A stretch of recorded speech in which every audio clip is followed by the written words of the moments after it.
Mas eu estava agradecendo a vocês, né, por esse trabalho e fazendo uma retrospectiva dos 7 temas anteriores, embora eles pareçam independentes, mas todos têm um caminho, né, que nós podemos eu vou até citar algumas coisas do que foi feito, foi falado em alguns dos encontros anteriores.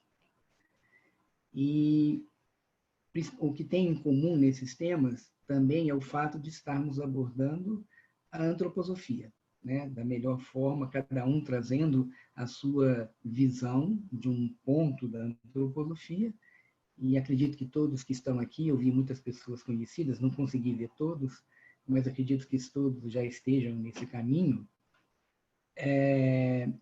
Eu imagino que nós temos que entender que a antroposofia ela é um elo dentro de uma grande cadeia de desenvolvimento, né? Ela se une a outras cadeias também.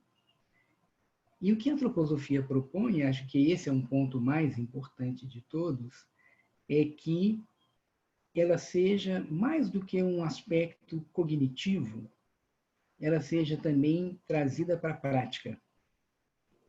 O que foi dito, né, pelo próprio Steiner, é que a antroposofia ela deveria ser um conhecimento espiritual que fosse realmente colocado na vida prática.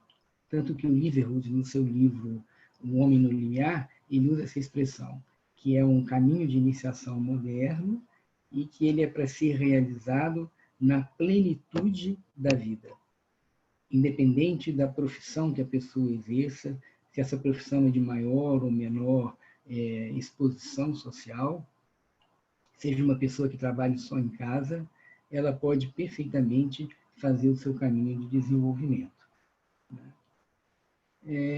O tema de hoje ele é um tema que nós temos que abordar com bastante cuidado, né? Ele é um tema que ele tem muitas percepções em várias tradições, né? A questão do destino, né? A questão da palavra karma também, e esse é um aspecto que nós temos que ter um cuidado, né? Primeiro porque como seres humanos nós não conseguimos abarcar tudo aquilo que o mundo espiritual prevê.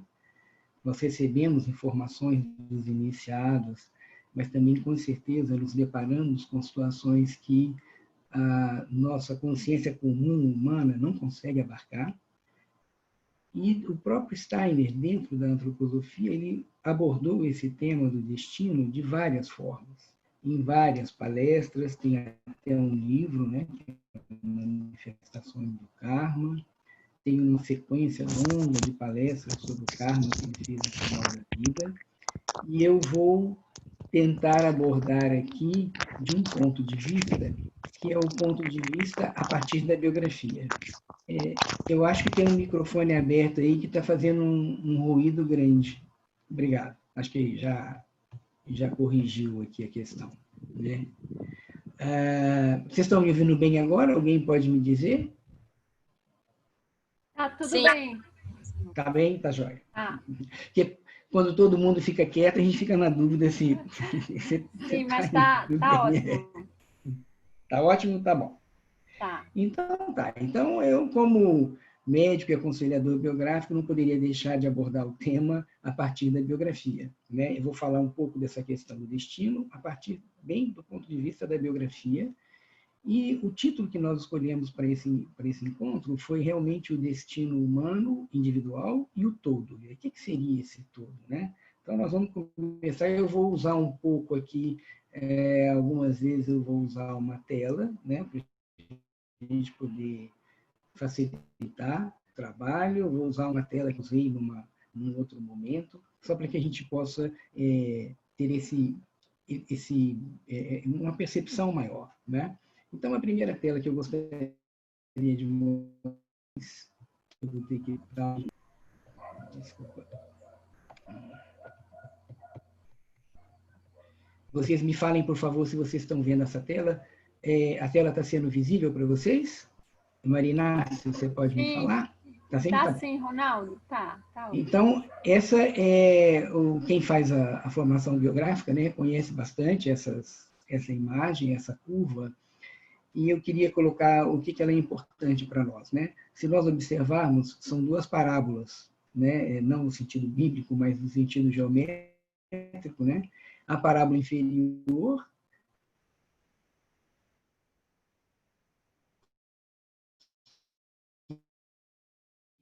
e representa o nosso. Ronaldo tá caindo, assim, a gente não conseguiu ouvir. Seria bom repetir. Eita. É porque alguém. É porque o host me deixou mudo. Eu acho que eu não caí, eu acho que o host é que me deixou mudo. Tá voltando a ouvir agora de novo? Tá tudo bem agora. Tá bom. Então,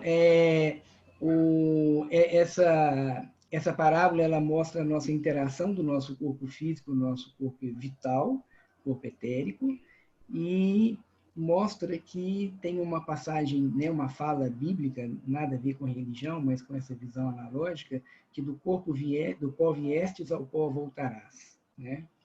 E a parábola de cima, que não é a nossa do corpo astral, é da alma, é essa curva central que se divide em 3 setas lá, depois a gente pode explicar melhor. E a parábola de cima é a parábola do nosso eu, da nossa individualidade. E assim como na parábola de baixo, né, a gente pode dizer que do eu não vem desse mundo espiritual, vem do mundo físico, o eu vem de um mundo espiritual, e assim como ele. Ronaldo, tá caindo de novo. Você pode tentar. Eu vou fechar o teu vídeo para ver se fica melhor a qualidade do som. No mundo espiritual, Tá? ele vai Ronaldo, retornar. Ronaldo, Oi? Ronaldo, Oi? eu vou cancelar o teu Oi? vídeo. Eu vou cancelar o teu vídeo para ver se a conexão fica Você melhor. fala melhor. Tá bom, É, tudo tá bem. bom? Pronto.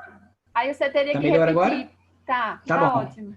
Se você puder repetir, porque eu acho que não ouvimos esse finalzinho que você falou agora. Então tá bom. Tá bom, vou pegar desse ponto aqui. O nosso corpo físico, o nosso corpo vital, ele vem do mundo físico, ele está no mundo físico, e nós temos um mundo espiritual, o nosso eu, que vem de um mundo espiritual e vai voltar para o mundo espiritual. Então, nós trazemos algo de nós, que é do mundo espiritual, e que se une à Terra, né, se une numa linha hereditária, para que a pessoa possa cumprir a sua própria biografia na Terra. Então, são esses dois aspectos, e isso, naturalmente, pela antroposofia, traz uma imagem, que outras tradições também têm, que é a imagem da reencarnação. Bom, como que essa biografia ela se coloca no mundo, né?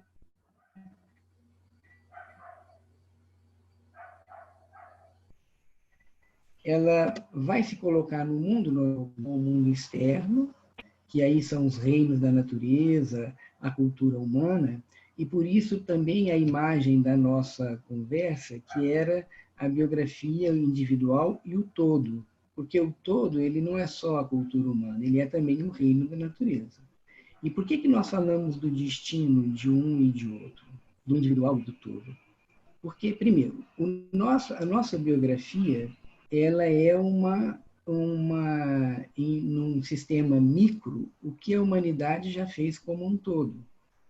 Então, a humanidade já teve, como nós já tivemos infância, a humanidade tem infância, vamos ter uma fase adulta. A humanidade hoje, ela é considerada pela antroposofia como um todo, como estando nessa época da alma da consciência, que na biografia humana ela está entre os 35 e 42. A humanidade vai continuar evoluindo, a humanidade também tem seu destino, né? A evolução humana tem seu destino, e no ser humano nós temos na nossa biografia os germes daquilo que a humanidade vai desenvolver no futuro. Então fica claro que a minha biografia ela não está desvinculada da biografia da humanidade. Né? A minha biografia é única, mas nós não estamos sós nesse sentido. Por isso que nós podemos dizer, então, que existe um destino do todo e um destino da humanidade. Se nós pensarmos, por exemplo, nos nossos bisavós, eles teriam um contato com reinos da natureza completamente diferente do que nós temos hoje, né? Existia muito mais verde, existia uma natureza muito mais cuidada.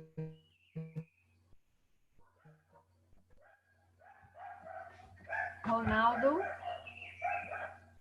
Com certeza, gerações atrás, diferença genética, ou seja, o todo também está interferindo. Tem um microfone que está aberto e eu estou ouvindo muito cachorro, está atrapalhando um pouquinho. Alguém pode verificar isso? É o meu, Ronaldo. Eu estou botando mudo, tá? Desculpa. Tá joia. Não, tá bom. Tá ok. Então, vejam bem, o que nós estamos aqui chamando a atenção, né? Como que a nossa biografia, ela tem uma ampla relação com o mundo externo, né? O mundo interno com o mundo externo, que é isso que nós estamos mostrando aqui, né? O todo. E nós podemos ver que, na realidade, existe uma relação dessa cultura humana, que são todos os seres humanos. Agora, se nós tirarmos de lado a natureza, toda a cultura humana e toda a evolução que a cultura humana pode nos trazer. Por que isso é importante? Porque, na realidade, o ser humano, quando ele vem para o mundo físico, ele também precisa estar com o seu destino e com a sua tarefa kármica adequada à sua época. Então, vamos dar um exemplo aqui mais simples, um exemplo primeiro, que seria o Einstein, né?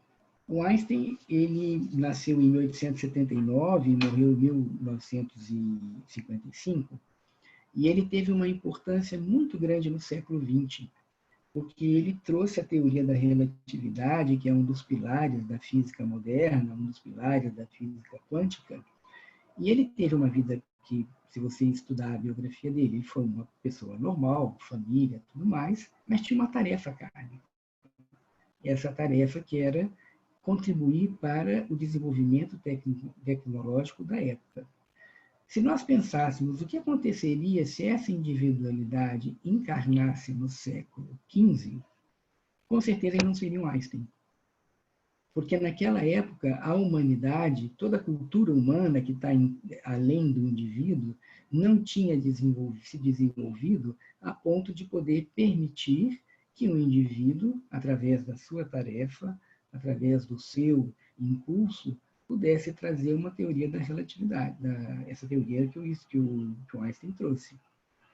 Se pensarmos numa situação mais nacional, né, o Santos Dumont também, ele viveu de 1873 a 1932, ele introduziu 14 bis, ele trouxe todas aquelas experiências com balões, mas tudo através de motores à explosão, que não foi ele que criou, alguém criou.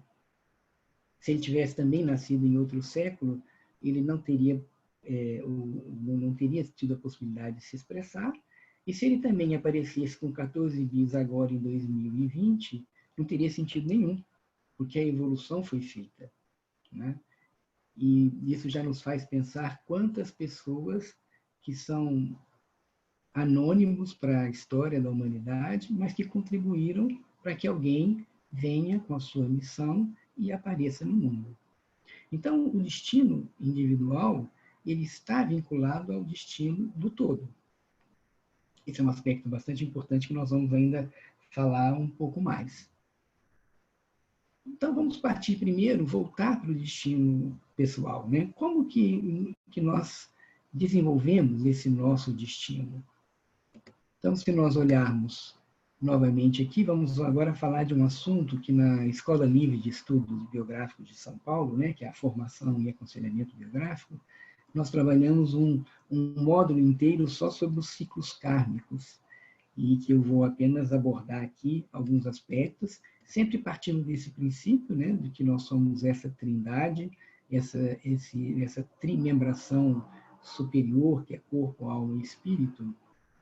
E esse espírito, quando ele se encarna na Terra, ele traz uma tarefa kármica, Mas essa tarefa kármica, para que ela aconteça, ela precisa de uma série de preparações. E a primeira preparação é ele ser acolhido na Terra. E ele ser acolhido na Terra significa que ele tem que ter certas determinações kármicas, como, por exemplo, os pais que ele recebe, o ambiente onde ele nasce, a educação que ele vai receber, que por mais evoluído que seja o espírito, ele precisa de se amoldar a essas questões que tem tudo a ver também, como nós falamos, com a época, né? A educação que nós temos hoje no século XXI era completamente diferente de uma educação no século XIX, né? Não só no sentido de conhecimento, mas no sentido de moral, de postura. Então, para que um indivíduo possa exercer, ele tem que ser bem recebido e cumprir algumas tarefas que nós chamamos de tarefas de determinação kármica, que, pelos estudos, ela é bem presente até os 21 anos de idade. Então, eu queria até trazer alguns exemplos biográficos para que a gente possa entender isso melhor, né? Vou comparar duas biografias. Uma é a biografia do Kneipp, Sebastian Kneipp, que era um alemão, um sacerdote, e ele introduziu um sistema aí de hidroterapia que ainda é usado, no sul do país é muito usado, que é através do frio, que é até bem interessante, que é bem diferente da antropologia, que sempre trabalha com calor. Mas esse indivíduo, o Kneipp, quando ele estava nos seus 11 anos de idade, por exemplo, tem uma passagem que ele era muito pobre, ele vivia com os pais, no porão da casa eles trabalhavam com tintas, e era um lugar muito insalubre, e ele dormia em cima, no sótão da casa, que era um local também bastante insalubre, que quando estava quente era quente demais, quando era frio demais. Isso estava dentro da determinação kármica dele. E, de repente, você olha para um Santos Dumont, que nessa fase do terceiro setênio já tinha dinheiro suficiente para poder ir para a Europa e poder fazer todo o seu trabalho. Então, você vê como são situações bem distintas. Ou quando pensamos no próprio Rudolf Steiner, que nasce numa época, né, em que o trem era o máximo de tecnologia que existia. E ele é uma pessoa que vai se desenvolver para o mundo espiritual, mas vivendo toda essa experiência de uma mecanização que era muito importante. Ou a Ita Beckmann, que nasce lá em Java, né, na Indonésia, e pega a explosão do Krakatoa. Tudo isso são pontos importantes que fazem uma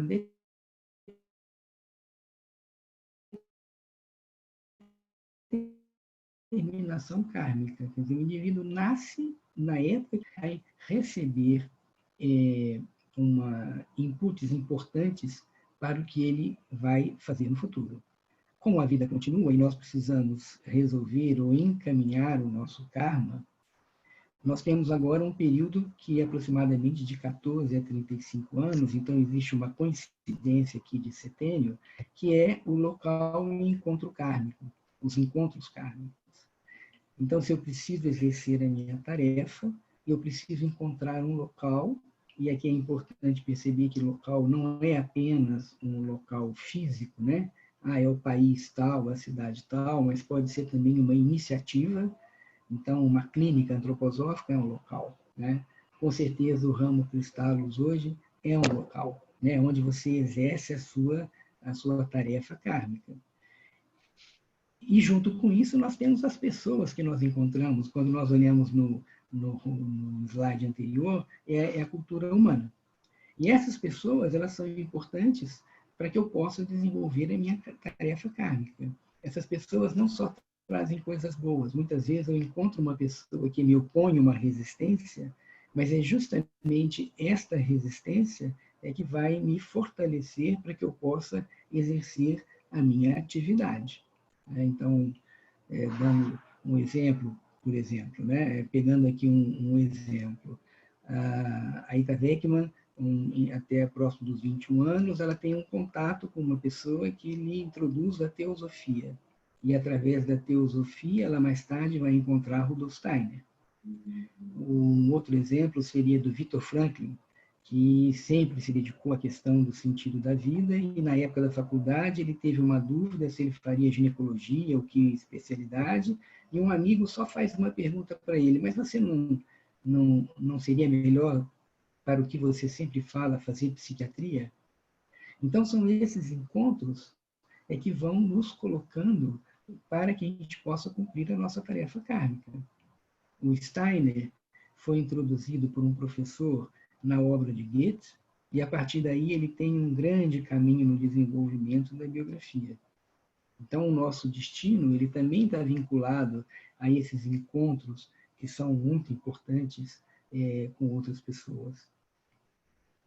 E com tudo isso, né, tendo vindo com a minha tarefa, tendo sido acolhido pelas determinações kármicas, encontrando um local de expressão, encontrando as pessoas, né, mais importantes aí, então eu passo por um outro ciclo, que é o de 28 a 42, mas evidentemente aí podendo se estender para o resto da vida, que é o ciclo da realização kármica, que é aquele ciclo que onde você vai realmente atuar no mundo, preferente de uma forma que seja através de um individualismo ético, através de uma ação genuína.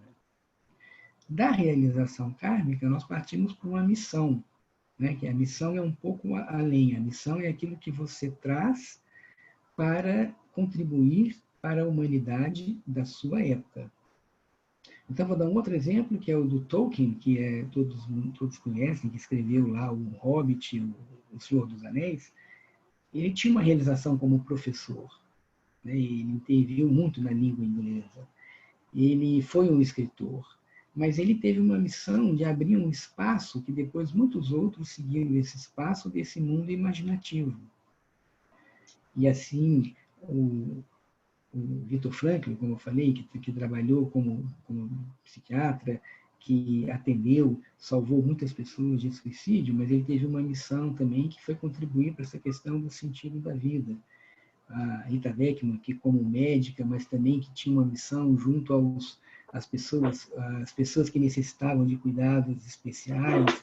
Então, se nós olharmos para todos nós temos uma realização kármica e, com certeza, temos uma missão. Mas a principal missão, né, a Márcia, que é minha colega na escola, ela usa essa expressão que eu acho muito importante, a Márcia Della Negra, que é a primeira missão do ser humano é com ele mesmo. Né? Quer dizer, nós temos que fazer o nosso caminho de desenvolvimento para, então, podermos, assim, ajudar o desenvolvimento de outros seres humanos. E aqui nós vamos entrar num ponto que é justamente o ponto de encontro entre o destino individual, que eu procurei, em poucas palavras, mostrar como seria esse caminho, né,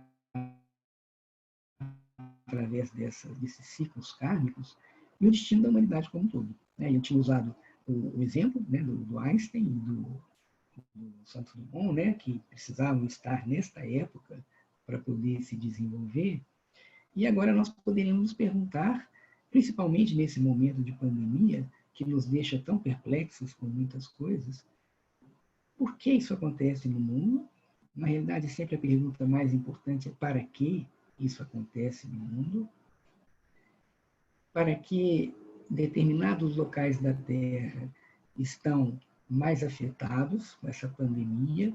A palavra pandemia, né, ela pode ser traduzida também como sendo o povo inteiro, né? Então é interessante como o mundo inteiro ele está afetado por isso, mas com certeza nós temos locais mais afetados, menos afetados. Eu tenho tido notícia aí que Recife está num momento bastante desafiador, tem outros locais no Brasil que não estão tão desafiadores assim, e você pode também se perguntar, mas para que eu estou neste local? Né? Por que eu estou neste espaço? Por que eu estou vivendo isso? Por que tem pessoas que falam, nossa, eu já tive tantos amigos com Covid, outros falam, nossa, eu não conheço ninguém que teve Covid nas minhas relações. Então, tudo isso está, de uma certa forma, nós podemos procurar entender, compreender a partir desses ciclos kármicos. Mas não deixa de ter uma questão muito importante, e esse é um ponto que eu queria chamar a atenção agora, que é o que nós estamos vivendo, né? Qual é o destino da humanidade? Qual é o destino do todo? E aí eu vou usar uma palestra de um indivíduo que não sei se vocês conhecem, chama-se Nicanor Perlas. Isso foi um presente que eu recebi recentemente de um amigo espanhol que me mandou um texto desse indivíduo, e é onde ele fala sobre uma palestra que ele fala do encontro através do portal dos sentidos. Ele vai falar dos 12 sentidos. Esse tema dos 12 sentidos já foi trabalhado pelo Darlan, no segundo encontro desse grupo, e ele falou dos 12 sentidos, e eu vou me ater aos 4 sentidos superiores. O Nicanor Perlas, ele fala dos 12, mas ele faz 2 palestras. Na primeira palestra, ele fala bem especificamente sobre os 4 sentidos superiores. E esses 4 sentidos superiores, eles têm um grande sentido no momento que nós estamos vivendo. Sempre teve, mas mais ainda agora, neste momento. E esses sentidos superiores são sentidos também chamados de espirituais, porque eles permitem ao ser humano compreender a cultura humana. Os 4 sentidos inferiores, que são o tato, o vital, o movimento e o equilíbrio, eles permitem ao ser humano conhecer a ele mesmo, ao seu mundo interno. Os sentidos intermediários, que são o olfato, o paladar, a visão e o térmico, permitem ao ser humano compreender a natureza em volta. E os sentidos superiores, que são a audição, a linguagem, o pensamento e o eu alheio, são sentidos que, embora eu não consiga,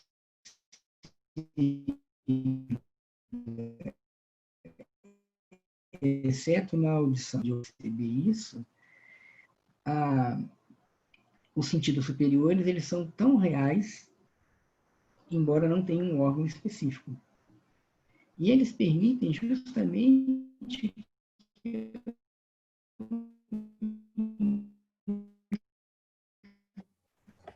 Ronaldo não está dando para ouvir.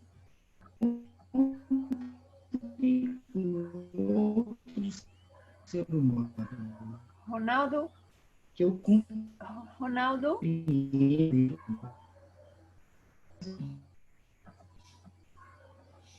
Ronaldo? Será que caiu a conexão dele, Ronaldo?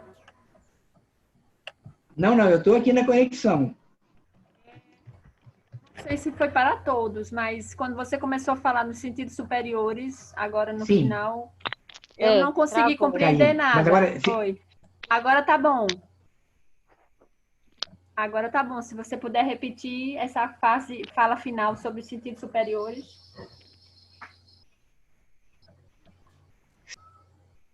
Agora tá bom? Tá. Então, tá bom. Antes estava indo razoável, estava bem? Estava dando para entender? Estava. Até os sentidos superiores? Estava? Tá bom. Então, vamos voltar aos sentidos superiores. Então, esses sentidos superiores, eles são a audição, e através do som eu posso entender o matiz da palavra humana, né? Então, por exemplo, a pessoa me fala uma coisa, mas mesmo que eu não a esteja vendo, pelo matiz do tom da fala, eu posso perceber o que vai na alma dessa pessoa. Se existe um sofrimento, se a pessoa está alegre ou não.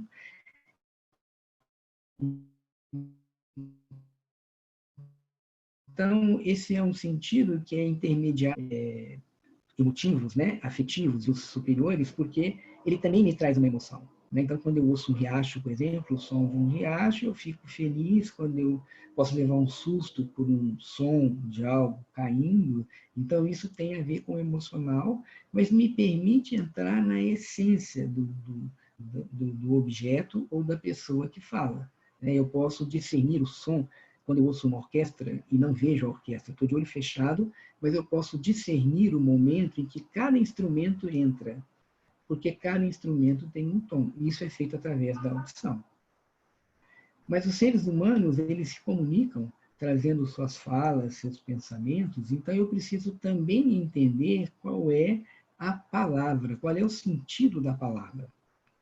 Isso vai muito além do som do fonema. Eu preciso entender o que aquela palavra quer dizer. Então, eu até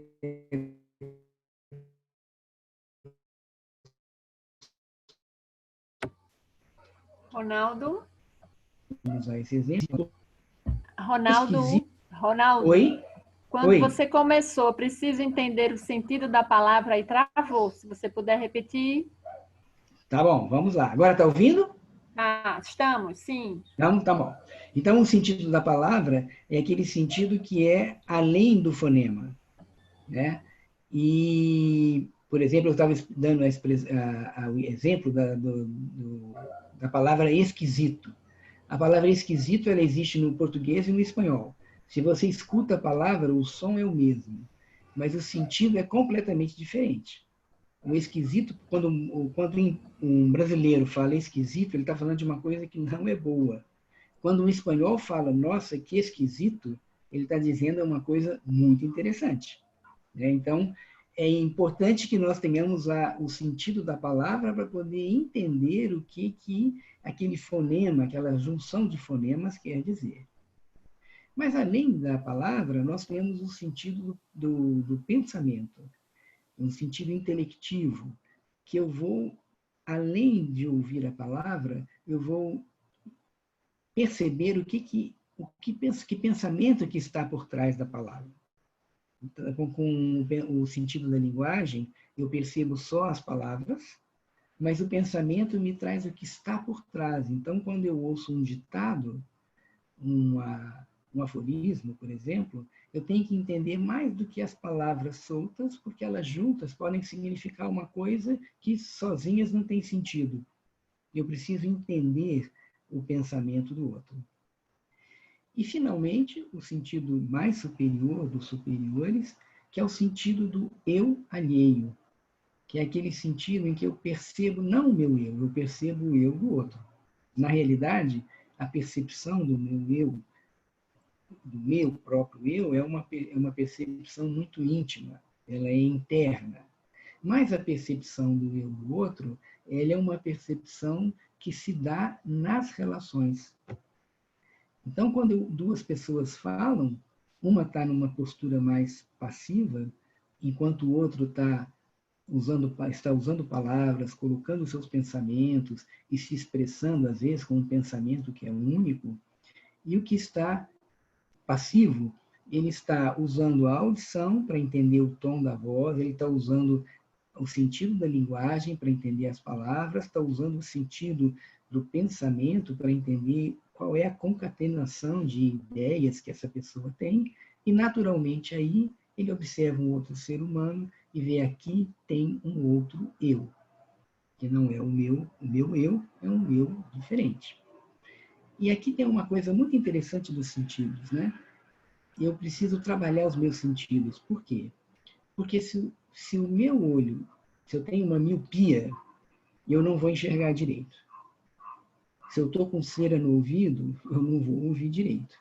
E se o meu eu não é trabalhado, eu corro o risco de também não perceber bem o eu do outro. Isso acontece quando eu subestimo uma pessoa, então eu acho que o meu eu é muito melhor do que o do outro, ou quando eu superestimo uma pessoa, quando eu coloco o meu eu numa posição inferior. Então, eu preciso estar sempre trabalhando com estes sentidos para poder compreender o outro ser humano. Isso é uma coisa que é um trabalho, né? A criança pequena, ela precisa ser educada para isso, tanto que os sentidos superiores, eles prioritariamente se desenvolvem no terceiro setênio. Agora, a questão do adulto é uma questão de autoeducação, é uma questão de autodesenvolvimento. Por quê? Porque se nós não educarmos os sentidos superiores, os seres humanos correm um grande risco de se isolarem cada vez mais. Nós vemos isso, na história mostra isso, a história antiga e recente. No país nós vemos isso também, como que nós temos principalmente em torno de figuras públicas, pessoas que endeusam e pessoas que demonizam, independente da ideologia, independente de quem seja. Isso está muito porque os sentidos superiores, eles realmente não estão presentes e nós estamos apoiando em simpatia e antipatia, e que não me permite perceber o eu do outro. Aí seria uma pergunta, bom, o que os sentidos têm a ver de tão importante com o tema do destino? E aí esse Nicanor Perlas, que é um filipino, o Nicanor Perlas, ele hoje tem 70 anos.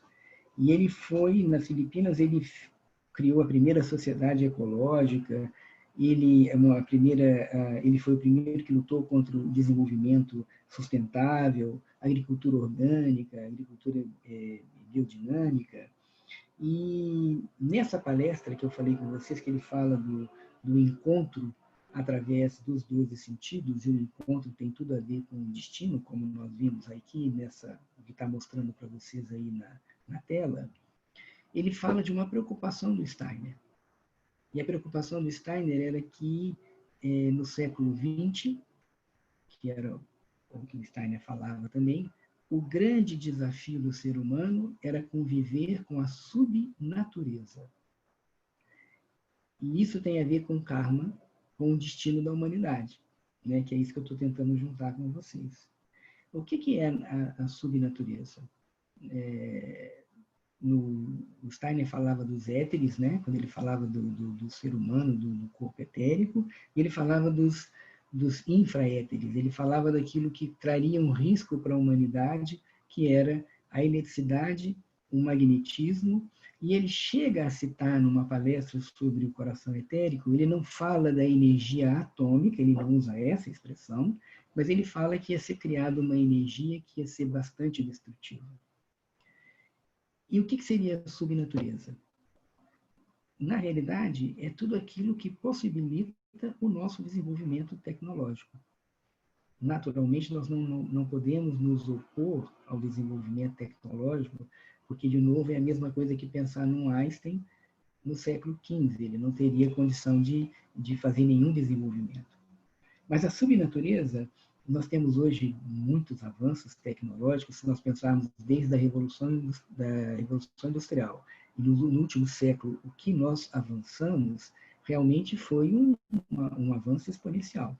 Mas o Nicanor Perlas, ele chama atenção para 4 situações que são da nossa época, que é o desenvolvimento da nanotecnologia, o desenvolvimento da biotecnologia, o desenvolvimento da tecnologia da informática e a inteligência artificial. E é muito interessante porque a nanotecnologia ela vai trabalhando na construção de máquinas, de micromáquinas, né, de coisas muito pequenas, e que vai até permitir, talvez, no futuro, você substituir um corpo humano por coisas tão artificiais. E quando a gente olha, é maravilhoso, de um ponto de vista, né? Mas, ao mesmo tempo, traz em si muitas dificuldades. A biotecnologia, nós já conhecemos bem, é a possibilidade da modificação genética de fazer clonagens. A tecnologia da informação, que permite um armazenamento brutal de conhecimento. Né? Hoje em dia, inclusive, se vocês já ouvirem as propagandas que vão chegar da biotecnologia, da tecnologia da informação, assim, você não consegue abarcar tudo que se conhece hoje em dia no mundo. Pensar, por exemplo, no Leonardo da Vinci, que era considerado um polímata, que era um indivíduo que conhecia tudo da sua época. Hoje seria muito difícil imaginar uma pessoa que tivesse esse conhecimento.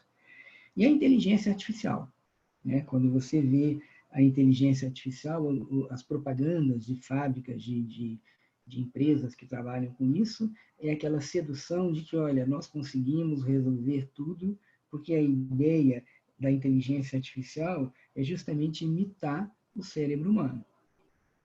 E nós já conhecemos várias experiências de jogos em que se criam computadores que são capazes de vencer a pessoa mais especializada naquele jogo, porque você usa todos esses processos que nós estamos falando aqui, né? Tecnologia de informação, inteligência artificial, e que tudo que tem uma sedução arimânica, né, que a gente pode dizer assim, de que isso é o melhor dos mundos. Mas tudo isso nos afasta do que é ser verdadeiramente humano. E por isso que os 4 sentidos superiores, eles são extremamente importantes, porque eles são dirigidos para o humano. E quando nós temos um cérebro artificial, quando nós temos sons artificiais, há pouco tempo me mandaram para mim como sendo uma coisa maravilhosa, uma música que realmente te encanta, porque você está ouvindo com esses fones de ouvido e existe uma separação dos sons, parece que você está vendo vivamente, mas tudo isso vai criando uma realidade, embora em cima de verdades materiais, mas que dão uma sensação de que você está muito além disso. Mas tudo isso não é uma cortina de fumaça, na realidade, né? Esse mesmo amigo que eu citei para vocês, que me deu essa palestra, do Nicanor Perlas, hoje ele me mandou uma palestra do Steiner também, um trecho pequeno, eu até distribuí com algumas pessoas, em que o Steiner falava que a partir de 2000, o que ia acontecer é que o ser humano, que já tinha perdido lá atrás, no Concílio de Constantinopla, a noção da alma, agora todos os movimentos que existem no mundo são para apagar o espírito. E que nós vamos ficar cada vez mais materialistas e que quem falar de espiritualidade vai ser considerado como patológico. Ele até usa a expressão vão ser criadas vacinas, vão ser... Então, tudo isso que a gente está vendo, o Steiner já tinha comentado sobre isso.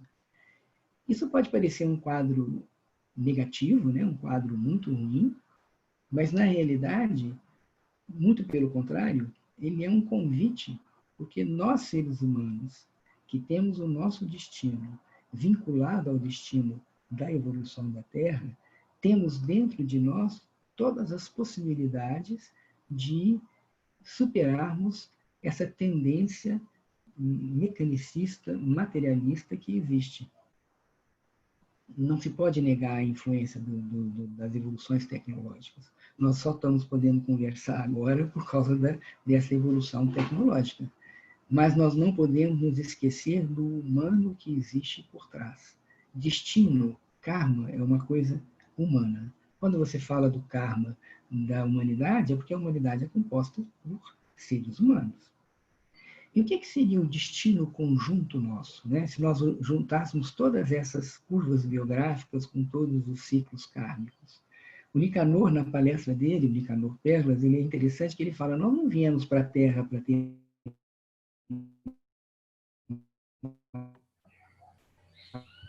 Ronaldo, caiu de novo. Ronaldo? amigos, para Ronaldo? ter relações interessantes.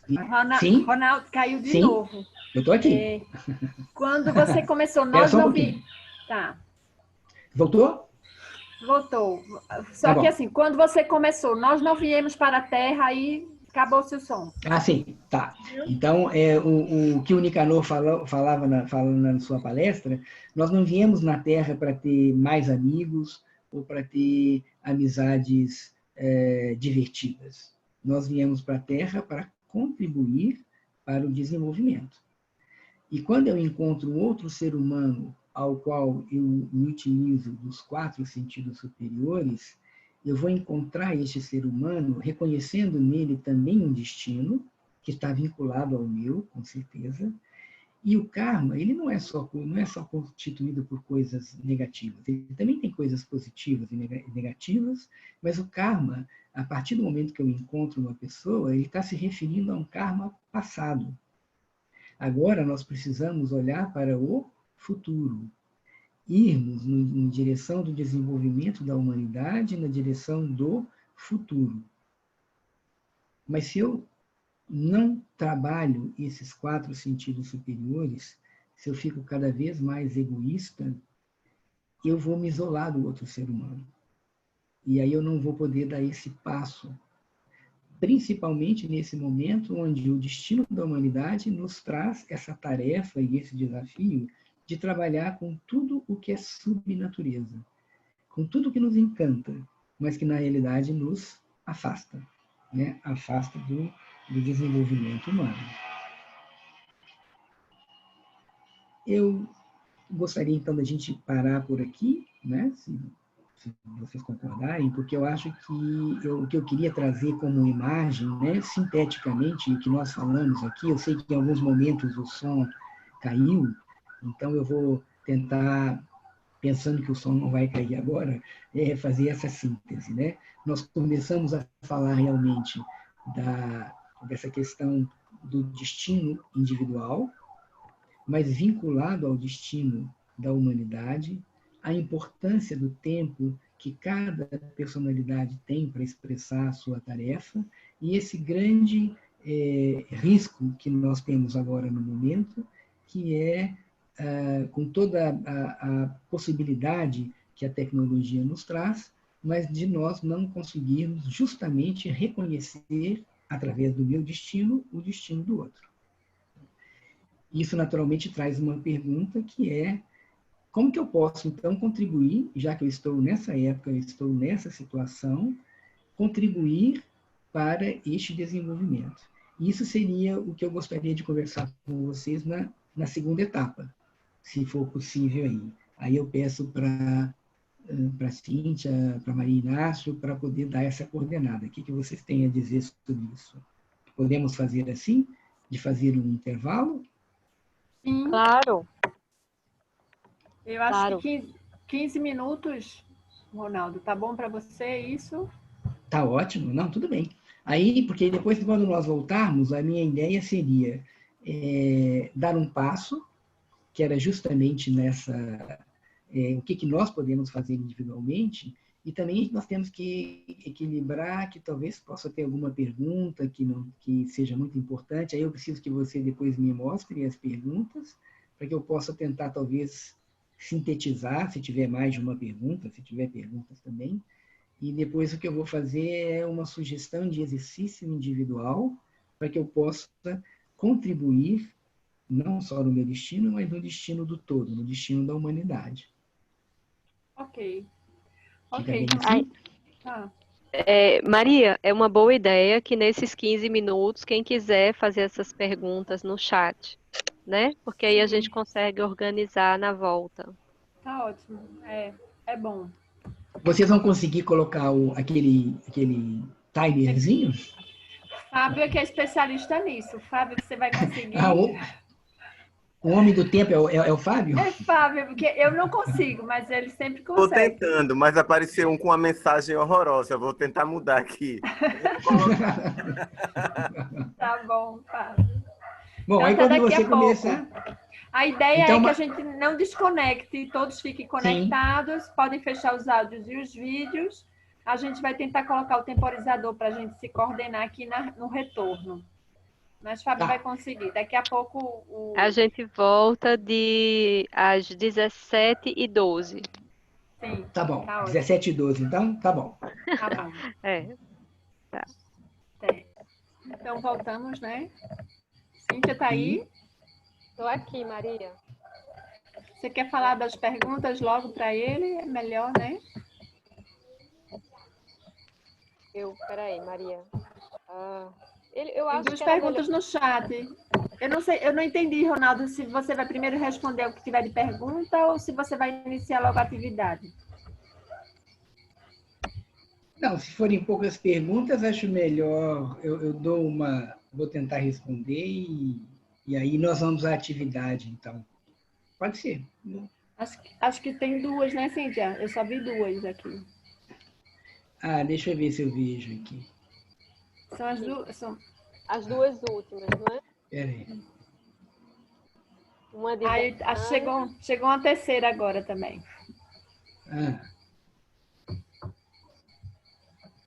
Deixa eu ver. É uma que começa com Deriana.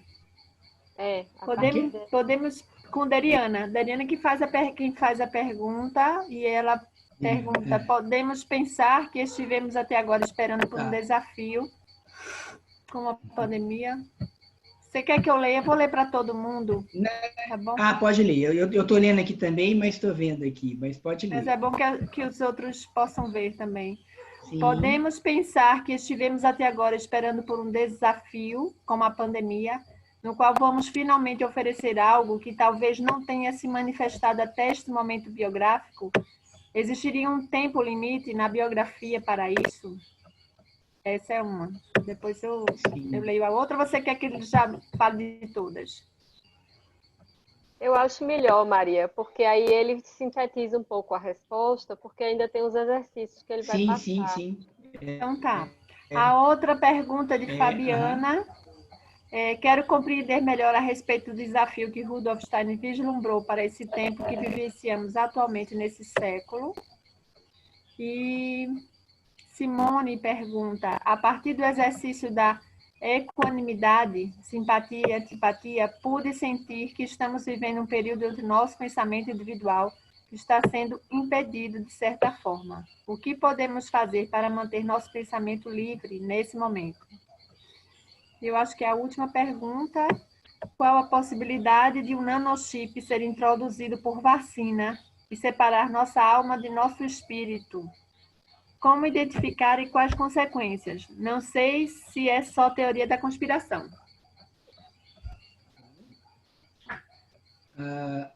Vocês não estão vendo, a tela não está sendo mostrada não, né? Estou só eu aqui na tela, né? Só vocês. Tá bom. Então, deixa eu tentar ver com essas perguntas. A primeira pergunta, a questão do tempo limite, é uma pergunta bem interessante, né? Eu li há muitos anos atrás um autor, não antroposófico, que falava que a humanidade caminha porque o bem e o mal, embora estejam muito próximos, o bem está sempre um pouco acima. E se nós olharmos a nossa soberba humana, nós podemos dizer que nós estamos conduzindo o mundo. Mas se nós pensarmos desde os tempos pré-históricos, onde as questões de desafio para a sobrevivência eram muito maiores, é porque desde o início existia uma percepção do que é humano. Sempre existiram seres humanos que se ocuparam com o que é humanamente correto. E por isso a humanidade caminhou. Esse politicamente correto tão famoso hoje é uma coisa que é ligado a quem está no poder. E eu sempre sugiro que nós troquemos a palavra politicamente correto por humanamente correto. Quem sabe o que é humanamente correto, ele vai agir independente do que o mundo externo fala. Ele vai agir por uma individualidade ética. Esse é um aspecto. E nós vamos estar sempre envolvidos com desafios. A humanidade já passou por vários desafios. Se nós pensarmos as pandemias anteriores, as guerras que nós vivemos, eu acho que não vai ter limite. Inclusive, o Steiner, se vocês estudarem o Evangelho, o Apocalipse de João, onde ele fala dos tempos futuros, ele fala muito claramente que vai chegar um tempo de guerra de todos contra todos. É muito interessante porque hoje, quando nós olhamos nos dias atuais, nós já temos a impressão de que nós já estamos vivendo nessa guerra de todos contra todos. Mas ele fala que isso ainda vai vir mais ainda pela frente, né? Até o ponto em que vai haver a verdadeira separação dos bons e dos maus. Hoje nós ainda não conseguimos isso, né? E por isso é que nós podemos desenvolver, através dos 4 sentidos superiores, a verdadeira percepção do outro. O que nós vemos hoje em dia é muito jogo de simpatia e antipatia. Tem muito julgamento, mas pouco ajuizamento. Nós julgamos mais do que ajuizamos. E se nós usarmos os 4 sentidos superiores, lógico que nós precisamos dos 12 sentidos, mas os 4 sentidos superiores nos dão essa possibilidade. Sobre a pergunta da empatia, realmente hoje nós estamos com muitos bloqueios, né, para a nossa expressão no mundo, e nós precisamos treinar, e os exercícios que eu vou sugerir aqui, que são os exercícios da semana, eles têm eu acho que podem ajudar nesse caminho. E a última pergunta, que foi da teoria da conspiração, eu acho bem interessante, né? A teoria da conspiração, ela é um desafio de percebermos ou não, seja que teoria for, né? Mas é um fato que tudo que o ser humano pensa, outro pode pensar, né? Então, quando você pensa assim, tem até aquela brincadeira que fala, se você entrar na cabeça do seu vizinho no ônibus, você sai correndo, porque você vai descobrir coisas de pensamentos horrendos. Mas nós também podemos pensar que se o outro entrasse na nossa cabeça, ele também vai sair correndo, porque nós também temos pensamentos horrendos, né? Então, o ser humano ele tem essa característica do bem e do mal dentro dele, e é isso que faz a liberdade. Uma questão da teoria de conspiração é que ela pode ser usada para se obter determinados ganhos com isso. Ao mesmo tempo, o que se fala muito na teoria da conspiração é que a própria pessoa que quer fazer uma conspiração, ela também embute uma mentira para que as pessoas não acreditem na teoria de conspiração. Então, isso é uma coisa que é bastante complexa. Nós temos que olhar com muito cuidado com tudo o que nós ouvimos. Outro dia, vendo uma filósofa falar, ela trouxe uma imagem muito interessante, que é sobre o ovo do cuco. O cuco é aquele passarinho que coloca o ovo no ninho de outros pássaros que vão chocar aquele ovo. Então, você é chocado em um ovo que não foi criado por você. E ela chamava a atenção como muitas vezes hoje em dia nós estamos neste momento em que nós muitas vezes chocamos ovos de cuco. A ideia não é minha, mas eu acolho aquela ideia, eu alimento aquela ideia, e se alguém falar mal do ovo, é como se estivesse falando mal de mim. E aí as coisas vão continuar acontecendo cada vez piores nas relações, né? Eu vi uma explicação, eu tinha ouvido essa filósofa falar, e numa conversa com uma amiga, ela me trouxe bem essa imagem. Ela falando, meus filhos, eles levantam todas as bandeiras a favor da Amazônia, mas são incapazes de molhar a planta que tem dentro de casa. Então, é bem o ovo do cuco, né? Você ouve num lugar, alimenta essa ideia, mas você não vive isso. E isso é que faz com que nós estejamos muito complicados nas nossas relações. Uma vez, lendo um livro, quem escreveu o livro disse que, se não me engano, o Mário de Andrade fez uma frase muito interessante, criticando escritores, quando ele falava da reprodução sedentária de ideias alheias. E nós vemos muito isso hoje em dia em termos de cultura. E com o nosso ensino cada vez pior, as pessoas se comunicando pelos meios de comunicação que são, embora importantes, bastante superficiais, nós podemos ver que o prognóstico é bem sombrio, né? Se você vê pessoas que só repetem ideias alheias sedentariamente. Vamos dizer assim, chocam ovos de cuco, né? Não é nem a minha ideia, mas eu estou alimentando aquilo ali. E eu não leio direito, as pessoas hoje têm o ato de ler o título. O título, ele só fala de uma parte do que está ali. O título é reducionista. Quando você vai ler o texto, você pode ampliar. E a nossa própria cultura, com essa questão da tecnologia de informação, que tudo é muito rápido, nos impede de realmente olhar o que nós temos que olhar. Então, se existe uma teoria de conspiração, eu não posso afirmar que sim, mas o Steiner, realmente, nesse texto, ele fala que existe esse risco, realmente, não como uma teoria, ele não fala isso, mas ele fala que é um risco mesmo de, inclusive, se criarem medicamentos e vacinas que vão prendendo o ser humano mais no seu corpo. Não sei se eu consegui responder plenamente as perguntas, mas eu queria, até por causa do tempo, dar um passo, se vocês me permitem. E eu comecei falando que a antroposofia ela se propunha a ser algo que, mais do que uma atividade cognitiva espiritual, que ela se fizesse prática no mundo, né? Até usei a expressão que era na plenitude da vida, né? E, neste sentido, o Steiner deixou muitos exercícios, que são exercícios para o autodesenvolvimento, que podem, inclusive, levar uma pessoa a partir das suas condições kármicas, a partir da sua decisão, né, do seu livre-arbítrio, até fazer um caminho de iniciação. Mas, independente do caminho de iniciação, quem faz exercícios, ele pode... o exercício ele vai fazer com que a vida fique bem mais prática. Bom, eu vou mostrar para vocês o exercício, e como o tempo não é muito longo, eu vou lendo o exercício. Muitos dos que estão aqui, que já conhecem, que passaram pela formação biográfica, conhecem esses exercícios, e eu não me canso de dizer na formação, e não vou deixar de falar aqui, que se a maioria das pessoas fizessem esses exercícios, a vida ia ficar bem mais prática.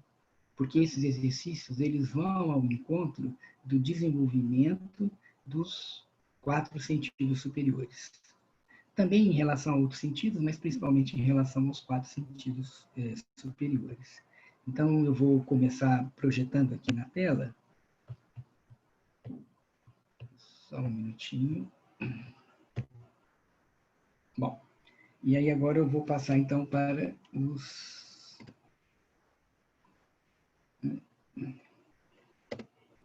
É alguma coisa aqui que ele não está querendo passar. Espera aí.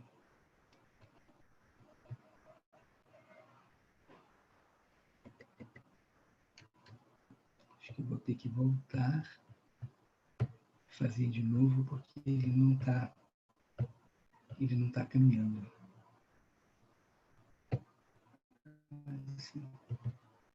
Deixa eu me ver aqui.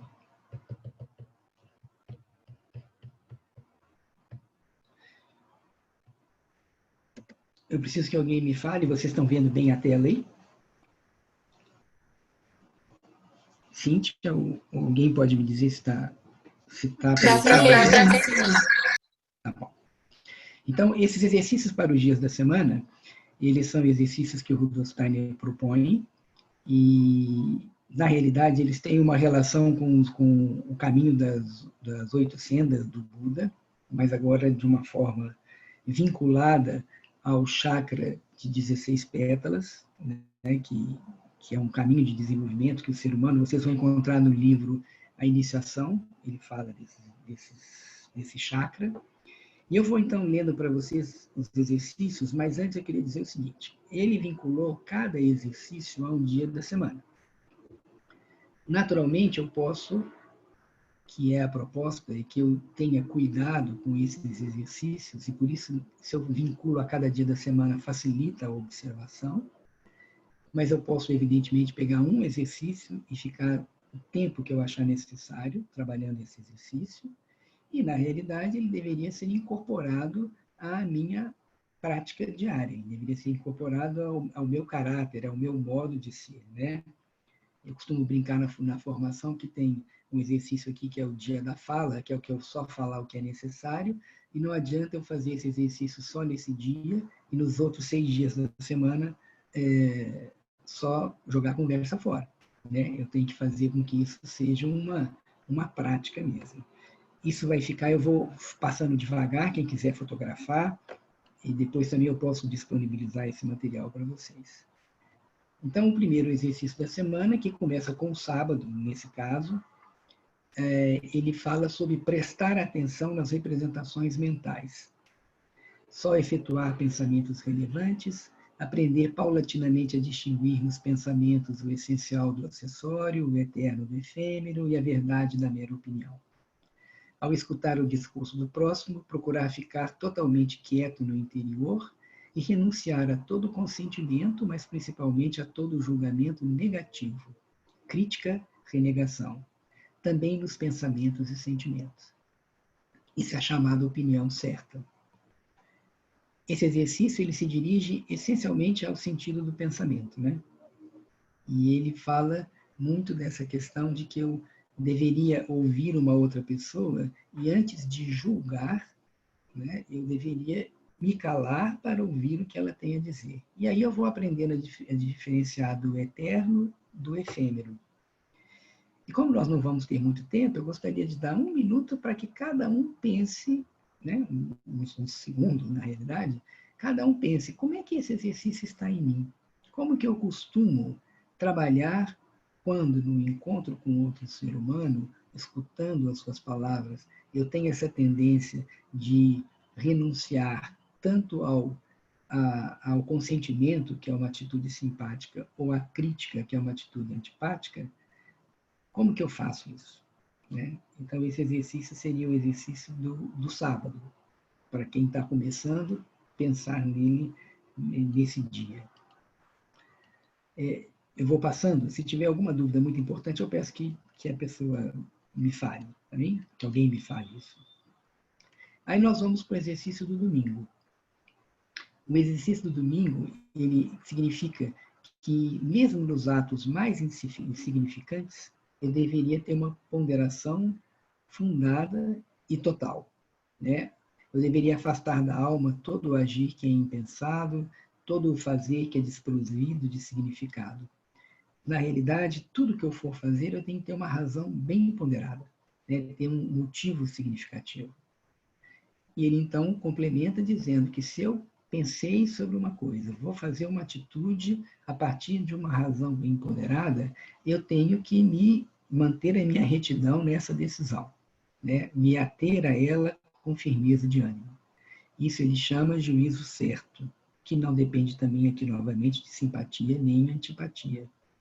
Então imaginem vocês como a nossa vida, como a vida social ficaria bem mais fácil se nós realmente tivéssemos motivos adequados para fazer tudo que nós fazemos. E se nós pensarmos agora rapidamente no nosso dia a dia, quantas coisas nós fazemos sem estar presentes, sem ter uma definição, uma posição adequada, né? Sem ter uma definição adequada. Fazemos atos mecânicos, muitas vezes. Costumamos dizer que nós somos o ápice da evolução, que somos seres muito conscientes, mas, na realidade, nós passamos, se olharmos só o dia, nós passamos inconscientes em muitos momentos do nosso dia. Na segunda-feira, é o exercício que eu já citei, o exercício da fala, em que ele diz que dos lábios de quem aspira a um desenvolvimento superior, só deve emanar o que tiver sentido e significado. Então, todo o falar só para falar, por exemplo, com a intenção de fazer passar o tempo, é nesse sentido prejudicial. Devemos evitar o tipo comum de conversa, onde se fala qualquer assunto numa mistura inconsequente, de um lado, mas não devemos nos excluir da convivência com os nossos próximos. É justamente ao contato com os outros que a conversa deve adquirir um caráter de significância. Que se devemos dar resposta a qualquer pessoa que nos pergunta, mas de uma forma pensada em todos os sentidos. Nunca falar sem motivo, gostar de silenciar, procurar falar nem de mais nem de menos, primeiro escutar, depois digerir, e esse exercício se chama também a palavra certa, é bem o exercício da linguagem. É lógico que nós não vamos também entrar numa reunião, entrar mudo e sair calado, né? Nós estamos ali para conversar com as pessoas. Mas essa imagem de primeiro ouvir para depois falar, e falar apenas o necessário, diminuiria muito dos conflitos que nós temos. Na realidade, a maior parte dos conflitos se dão por processos de incoerência de comunicação. Então, ao mesmo tempo que eu tenho que prestar atenção na linguagem do outro, é muito importante também que eu carregue em mim a importância do que eu vou falar, como que eu vou contribuir nessa relação de mundo interno e mundo externo. Também é importante pensarmos, né, como que é a fala para mim, o que significa esse processo no dia a dia. Na terça-feira é o exercício das ações exteriores. E aqui vem muito com a questão do individualismo ético, né? Quer dizer, as minhas ações, elas não devem perturbar os próximos. Quando no nosso íntimo, na nossa consciência moral, quando esse íntimo nos leva a agir, devemos ponderar muito sobre a melhor maneira de corresponder ao bem do todo, à felicidade permanente do próximo, à essência eterna. Quando atuamos a partir de nós mesmos, por iniciativa própria, ponderar de antemão a fundo os efeitos da nossa atuação. Isso é chamado a ação correta. Então, lembre que nós falamos que nós não estamos aqui para ter amizades divertidas, né? Nós estamos aqui para construir algo para o futuro. E o Steiner também fala muito interessante que o que nós realmente levamos para o mundo espiritual são as nossas ações. O mais importante é o que nós fazemos, porque o que nós pensamos está muito vinculado nessa Terra, nessa nossa vivência aqui na Terra. O Steiner fez duas conferências em 1912, chamam-se Disposição Fundamental frente ao Karma Humano. E ele fala muito interessante que é incoerente pensar que o Platão levou para a próxima vida todo o conhecimento cognitivo que ele tinha. Na realidade, ele, como qualquer outro ser humano, leva para outra vida a consequência dos seus atos. E na Terra, ele vai criar um novo sistema cognitivo de representações mentais que tem a ver com o seu tempo. Eu não tinha falado isso no primeiro momento, mas vou aproveitar agora para falar que o Steiner, nesse ciclo de conferências que eu falei, que vocês vão encontrar na GA 130, ele fala que quando nós começamos a vida, no movimento ascendente da vida, né, quando nós estamos começando o início da vida, é como se nós extraíssemos do mundo espiritual tudo aquilo que nós precisamos. Lembra que eu falei da determinação kármica, aquele aspecto. E quando nós estamos indo no sentido mais final da vida, nós estamos transformando aquilo que nós vivemos para levar para o mundo espiritual. Então, é um movimento. Eu recebo, mas eu vou devolver. E isso passa por tudo que nós falamos, né? Pela fala, pelo sentimento, pela ação, pelos pensamentos também, mas devemos ter muito claro que o que é mais importante para o mundo espiritual é o que nós realmente fazemos, é o que nós deixamos no mundo. Na quarta-feira, é a organização da existência, que é viver de acordo com a natureza e com o espírito, não se deixando absorver pelas futilidades da vida exterior, evitar tudo que traz inquietação e pressa. Não precipitar nada, mas tampouco ficar indolente. Considerar a vida como um meio para o trabalho, para a evolução e agir de acordo. Fala-se também neste sentido do ponto de vista certo. Aqui também merece uma boa meditação da nossa parte, né? Quantas pessoas que adoecem justamente porque elas entram no esquema do mundo exterior, que é um mundo de pressa. Tudo que nós falamos da subnatureza, ela na realidade nos leva a uma pressa, né, em termos de tecnologia de informação, inteligência artificial, você tem que estar sempre pronto para saber tudo, você tem que ter rapidez para tudo. E quantas pessoas que sofrem de uma inquietação muito grande, e especificamente nessa época de pandemia, você vê pessoas que têm uma ansiedade generalizada, né? E por isso que é importante a gente pensar isso. Organizar a existência a partir de um ponto de vista correto, não deixar de fazer o que eu tenho que fazer, quer dizer, eu não vou ficar indolente, que aliás é um grande desafio, né? Depois de 60 dias de quarentena, tem muita gente aí que está ficando bastante indolente, mas ao mesmo tempo não precipitar, né? Não colocar em ansiedade, não como é que o pessoal brinca, né? Não colocar pilha na questão, né? Não exagerar nesses nossos hábitos anímicos. Na quinta-feira, a aspiração humana quer ter o contato de não empreender nada que esteja além de nossas forças, mas tampouco deixar de fazer o que está dentro das possibilidades.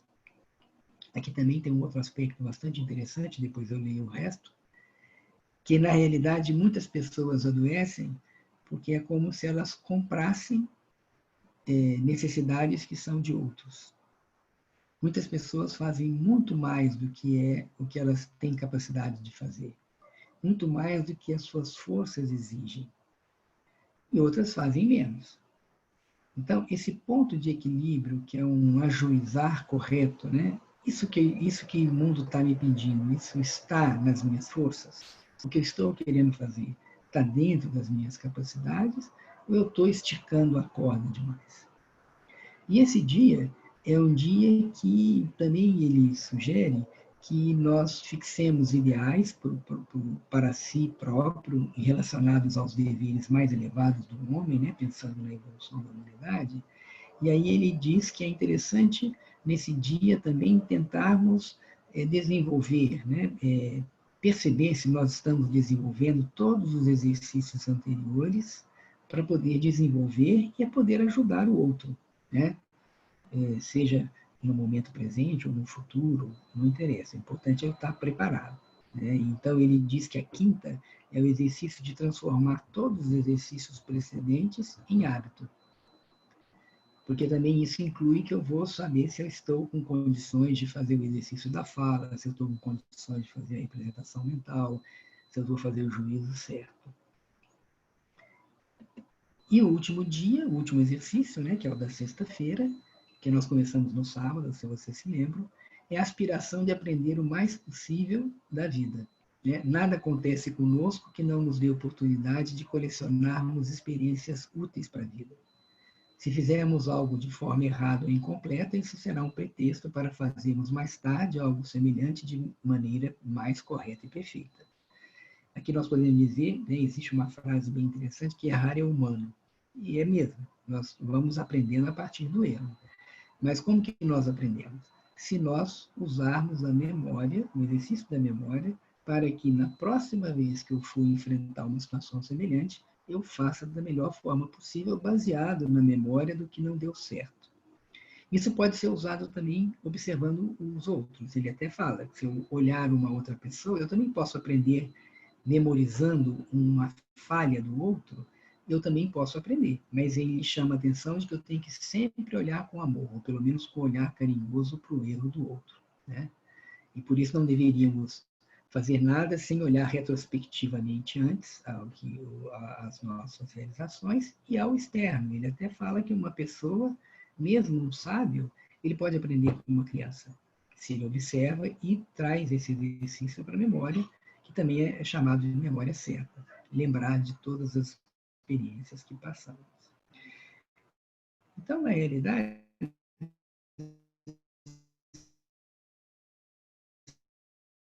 se nós olharmos, nós passamos eu disse com vocês, a minha internet está um pouco instável, não sei se vocês estão me ouvindo, e como eu disse para vocês, eu posso pegar um exercício, por exemplo, para algumas pessoas, o controle da fala é muito difícil. Então, eu posso falar, olha, vou ficar o tempo que eu julgar necessário, isso aí é individual. Posso ficar alguns dias, posso ficar uma semana, posso ficar um mês, mas eu vou treinando isso para quando tiver seguro, passar para um próximo exercício sem deixar de fazer o que eu fiz. Oi? Tudo bem? Tudo, Renato. Tá bom. Então, sem deixar de fazer o que eu fiz. E o que seria o ideal era que, para ajudar neste exercício, é que na retrospectiva noturna, que todos nós deveríamos fazer, de observar o nosso dia, eu pensar, puxa vida, hoje nós estamos na terça-feira, né? É o que se prevê que eu tenha ações adequadas, contribuindo para o bem do próximo. Ao final do dia, eu posso olhar meu dia e falar, mas será que eu caminhei em direção a esse exercício? Será que minhas ações foram de acordo com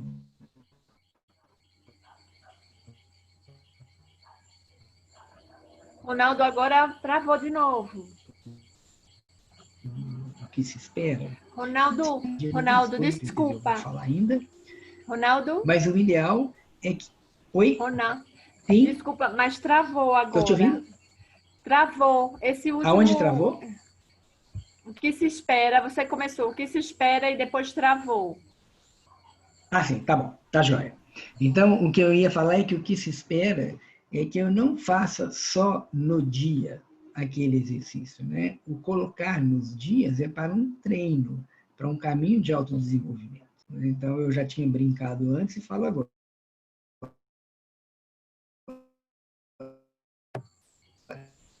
Ronaldo travou de novo. Eu não vou ficar... Na segunda-feira é o único dia, não faz sentido, né? Ronaldo, e, finalmente, o último exercício... Oi? Quando você começou a falar, eu não vou ficar, aí travou de novo. Aí você pode repetir? Posso repetir. Então, sinteticamente, o que eu ia dizer é que não adianta eu, por exemplo, no exercício da segunda, que é a fala, só segunda-feira eu ficar preocupado com o que eu falo, e de terça até a outra segunda eu só falar besteira. Isso não faz sentido no desenvolvimento, né? Então, eu preciso trazer esse exercício, de uma vez que eu já o treinei, ele passa a ser uma posse minha, e eu vou estar atuando. Se vocês olharem todos esses exercícios, se nós fizéssemos esses exercícios sistematicamente, as relações humanas iam ser muito melhores, o desenvolvimento dos 4 sentidos superiores iam ser muito mais coerentes, e por isso é que ele sugere um exercício, um resumo,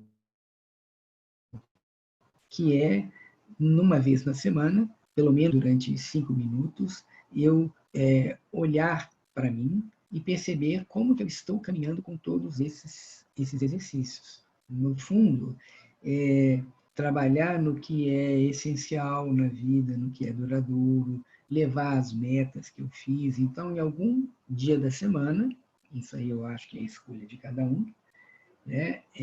Eu tenho que olhar para mim numa contemplação correta e perceber como que eu estou nesses exercícios.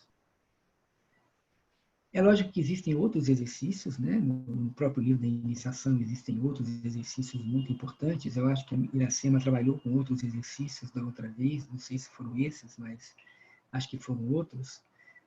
E cada um tem que encontrar o seu exercício, aquilo que é meditativamente. A atividade de classe já foi feita. Aí a atividade de casa foi a página 109 e 110. Desculpa? Tem que ser feito isso aí. Oi, desculpa. Acho que eu vi uma conversa familiar. Eu acho que alguém está com o microfone ligado. Eu vou ver quem está. Não, tranquilo. Eu achei que era uma pergunta. Então, na realidade, voltando aqui, cada um encontra o seu exercício, né? Cada um tem que se vincular com o seu exercício, praticá-lo, mas eu vejo que os exercícios do dia da semana, e tem muitos alunos e ex-alunos aqui da escola que sabem como nós insistimos nesses exercícios. Eu espero ter cada vez mais mostrado, e para os que já conhecem, a importância desses exercícios para que a gente possa até responder aquela pergunta, o que fazer em relação ao essencial, acessório, acho que foi uma pergunta que foi feita. Nós estamos sempre trabalhando com o essencial e acessório. Sempre trabalhando com esse aspecto, percebendo, eu estou com o meu destino na Terra, que se encontra com o destino da humanidade neste tempo, e como que eu posso ajudar para construir para o futuro. O karma jamais tem essa ideia, pelo menos do que eu conheço na antroposofia, de uma coisa negativa e que está tudo escrito e eu não tenho liberdade. Muito pelo contrário. O karma nos coloca perante a situação. A partir daí começa o livre-arbítrio. A pergunta é, qual é o livre-arbítrio? Qual o meu grau de desenvolvimento para assumir meu livre-arbítrio? E aí nós falamos de 2 coisas importantes: reconhecer, ou 2 ou 3 coisas, reconhecer que o nosso tempo é o tempo de que nós temos que conviver com tudo que a subnatureza nos traz, trazendo desenvolvimento importante tecnológico. Como que eu reconheço que a minha vida, minha biografia é uma teia, é uma linha kármica, um fio kármico, mas que se junta a outros fios kármicos através dos encontros kármicos, formando uma teia kármica maior, e como que eu contribuo, através dos encontros, através da minha tarefa, para o desenvolvimento ulterior, né, posterior da humanidade. O que é passado nos traz até aqui. Agora eu tenho que construir para o futuro.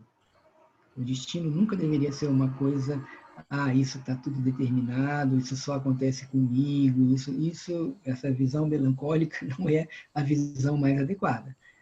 Sim, acontece comigo porque tem a ver comigo, mas o que eu faço com isso? Então, tem vários exercícios, mas eu optei aqui por trazer esses que são os exercícios dos dias da semana. Eu acho que nós temos ainda um tempo, né? No meu são 15:06, que aí poderia, se alguém quiser contribuir com a sua experiência, seus alunos, ex-alunos que trabalham com esse exercício, se quiserem trazer alguma contribuição ou alguma outra percepção que possa nos ajudar a encerrarmos esse nosso encontro. Caralho. Porra, era pra ter tirado foto dessa molesta. Eu acho que eu vou tirar aqui eu vou tirar aqui da tela, tudo bem? Posso tirar? Não, Marinácia? Não? Sim, sim, pode tirar, pode tirar. Não, tá bom. Isso. Pronto. Até agora no chat não tiveram mais perguntas, não. Sim. Só que alguém... só uma pessoa pedindo o título do artigo. O título do artigo... De Nicolas Perlas. Não sei se você de tem. Nicanor Perlas. O título Nicanor, do artigo isso. é o encontro através do portal dos sentidos. Eu posso tentar passar para vocês essa palestra. Ela está em espanhol, tá? Mas isso, né, acho que não é nenhum impedimento. A gente pode passar essa palestra para vocês e vocês, de alguma forma, disponibilizarem, não sei, né? Uhum. Bom, Ronaldo, o que você pode fazer é escrever no chat, porque como está sendo gravado e a gente vai colocar lá vai disponibilizar depois a aula, a pessoa pode pegar também, se você quiser assim. Escrever o quê? Desculpa? O título da palestra? É isso que você falou? Sim. Então, deixa eu falar aqui. Eu vou escrever em português, tá? Mas ele está em espanhol. Tá. Gente, queria muito agradecer a presença de todos. Semana que vem nós também estaremos aqui de novo. Agora a gente vai trazer o Nilo Gardim, que vai falar das curas do Cristo. Ele tem um estudo da cristologia. E aí, na terça-feira que vem, de novo, às 4h, a gente vai estar aqui. Outro encontro, e aí também para convidar as pessoas que já estão aqui a vir também assistir a aula. Tá bom? Obrigada, Ronaldo. Muita gratidão por você sempre, pela sua disponibilidade. Sempre muito, muito bonito. Muito obrigada. Obrigada também. Eu que agradeço. A sua voz. Cortou a sua fala. Eu não te ouvi. A minha? Eu queria... Então, muito obrigada por você vir. Você sempre assim, muito disponível para nos ouvir, entender a necessidade do grupo e aceita sempre sim, com muito acolhimento. Assim, né, quando eu vou conversar, Ronaldo, eu acho que a gente está precisando falar um pouco do destino que a gente está vivendo, e você acolheu isso e trouxe assim, de uma forma muito bonita. Muito obrigada, muito mesmo. Ótimo. Você sabe que eu estou sempre às ordens, né? O grupo de Recife está no meu coração, vocês sabem disso, né? E você no nosso, Ronaldo. E você no nosso coração. Tá ótimo. Tchau, gente. Tchau, Ronaldo. Obrigada. É isso que eu ia te perguntar. Vocês precisam conversar alguma coisa depois ou nós podemos... Pode sair. Não, a gente não precisa. Então tá jóia. Tá bom. Tá bom? Tá bom. Obrigada. Eu agradeço, obrigado. Bom fim de semana. Bom fim de semana para vocês também. Até semana que vem. Um grande abraço, gente. Um abraço. Tchau. Tchau.